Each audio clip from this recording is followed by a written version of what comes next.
فاسألوا أهل الذكر إن كنتم لا تعلمون। আসসালামু আলাইকুম রহমতুল্লাহি ওয়া বারাকাতুহু। আমাদের দিনী বোন উম্মে হাসান প্রশ্ন রেখেছেন, 1 নম্বর প্রশ্ন হলো, যেসব পাপের শাস্তি মানুষ দুনিয়াতেই ভোগ করবে সেগুলি কি কি? সেগুলি বিভিন্নমুখী হতে পারে, তবে একখানা হাদিসে রাসূলুল্লাহ সাল্লাল্লাহু আলাইহি ওয়াসাল্লাম 2টি পাপের কথা বলেছেন, যে দুটি পাপের শাস্তি আল্লাহ রাব্বুল আলামিন দুনিয়াতেই দিয়ে থাকেন আখিরাতের পূর্বে পূর্বে। মানে আখিরাতে তো শাস্তি রয়েছে, এই দুনিয়াতে দিয়ে থাকেন। সেটি হলো, সে 2টি পাপ হলো আল বাগি, সীমা লঙ্ঘন করা, অত্যাচার জুলুম করা, আর একটি হলো কাতিআতুর রাহিম, আত্মীয়তার সম্পর্ক নষ্ট করা। এবং হাদিসটি বিশুদ্ধ, আল্লামা নাসিরউদ্দিন আলবানী রহমতুল্লাহ আলাইহি বিশুদ্ধ বলেছেন, এবং সহিহুল আদাব সহ বিভিন্ন হাদিসে এসেছে, বিভিন্ন হাদিস গ্রন্থে এসেছে।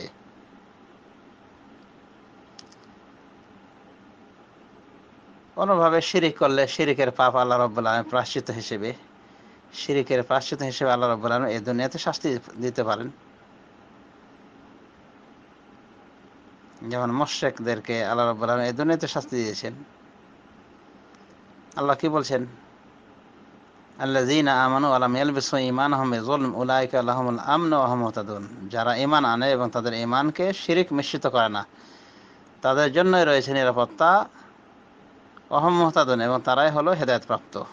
তো নিরাপত্তা তাদের জন্যই রয়েছে যারা শিরকের মতো জঘন্য পাপে জড়িয়ে যায় না। আর শিরিক করলে আল্লাহ রাব্বুল আলামিন অনেক সময় এই দুনিয়াতেই তার শাস্তি তাকে দিয়ে দেন, আর আখিরাতেও শাস্তি রয়েছে। তো যাই হোক, খাসভাবে 2টি পাপের কথা একখানা হাদিসে রাসূলুল্লাহ সাল্লাল্লাহু আলাইহি ওয়াসাল্লাম উল্লেখ করেছেন। আর পাপ 2টি কি আমরা জানতে পেরেছি। 1 নম্বর পাপ হলো সীমা লঙ্ঘন, আর 1 নম্বর পাপ হলো সীমা লঙ্ঘন বা জুলুম, আর 1 নম্বর পাপ হলো, আরেকটি পাপ হলো আত্মীয়তার সম্পর্ক ছিন্ন করা। আল্লাহ রাব্বুল আলামিন আমাদেরকে সবাইকে তৌফিক দান করুন সীমা লঙ্ঘন থেকে বিরত থাকার, যেন আমরা কোনো বিষয়ে সীমা লঙ্ঘন না করি। কোনোভাবে সৎকর্মশীলদের বদদোয়া এড়িয়ে চলা উচিত আমাদের, কারণ বদদোয়া, তাদের বদদোয়া গ্রহণ হয়ে যায়। এবারে ভরি ভরি প্রমাণ রয়েছে।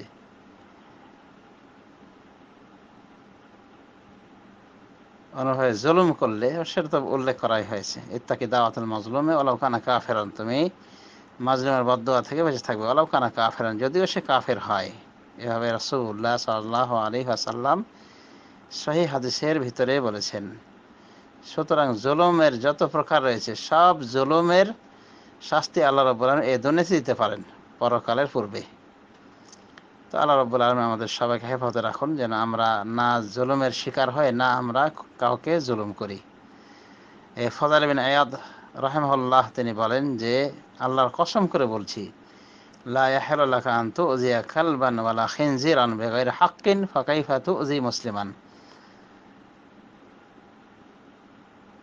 তোমার জন্য হালাল নাই কোনো কুকুর বা শুয়োরকে বিনা কারণে কষ্ট দেয়া, তাহলে তুমি কিভাবে তোমার মুসলিম ভাইকে কষ্ট দিতে পারো? আর জুলুম এমন একটি জিনিস যে আল্লাহ রাব্বুল আলামিন জালেমকে এই দুনিয়াতে তার প্রায়শ্চিত্ত দিয়ে থাকেন। এমনকি জীবজন্তুর ক্ষেত্রেও যদি জুলুম করা হয়, তবুও আল্লাহ রাব্বুল আলামিন এটা অনেক সময় বরদাস্ত করতে পারেন না, শাস্তি দিয়ে থাকেন। যেমন ইউটিউবে দেখা যাবে যে এক আরাবিয়ান স্ট্যাটাস দিয়েছে যে সে একটা কুকুরের 7টা বাচ্চা একটার পর একটা গাড়ি দিয়ে ধ্বংস করেছে, মানে পিষ্ট করে মেরে ফেলেছে, শুধু তার দেখার সঙ্গে তার মা কিভাবে চিৎকার করে, কিভাবে কান্নাকাটা করে। তো এইভাবে 7টা বাচ্চাকে তার গাড়ির চাকায় পিষ্ট করে মেরে ফেলে। ও আবলা জন্তু কি বলবে? সে আল্লাহর কাছে ফরিয়াদ করেছে, বাস কান্নাকাটা করেছে। এই আবলা জন্তুর বদদোয়া লেগে গেছে তাকে। মানে সে তো দোয়া করতে জানে না, কিন্তু সে যে কান্নাকাটা করেছে আল্লাহর দরবারে, এটা কি কবুল হয়ে গেছে। ওই লোকের 7টি সন্তান, না 6টি সন্তান জন্ম নেয়, এবং যখন চলাফেরা করার বয়সে উপনীত হয়, প্রত্যেকটি সন্তান গাড়িতে অ্যাক্সিডেন্ট করে মারা গিয়েছে, মানে গাড়ির তলে পিষ্ট হয়ে, গাড়ির চাকার তলে পিষ্ট হয়ে মারা যায়।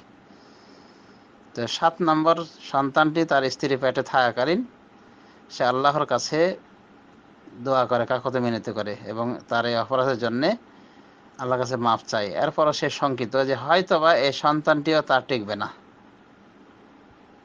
সুতরাং কুকুরের বাচ্চা যদি মেরে ফেলার কারণে, বিনা কারণে মেরে ফেলার কারণে এই শাস্তি নেমে আসে, তাহলে মানুষের বাচ্চাকে মারলে, মানুষের সন্তানকে মারলে, মুসলিমদের সন্তানকে মারলে, তা আবার ভালো মুসলিম, কি অবস্থা হতে পারে?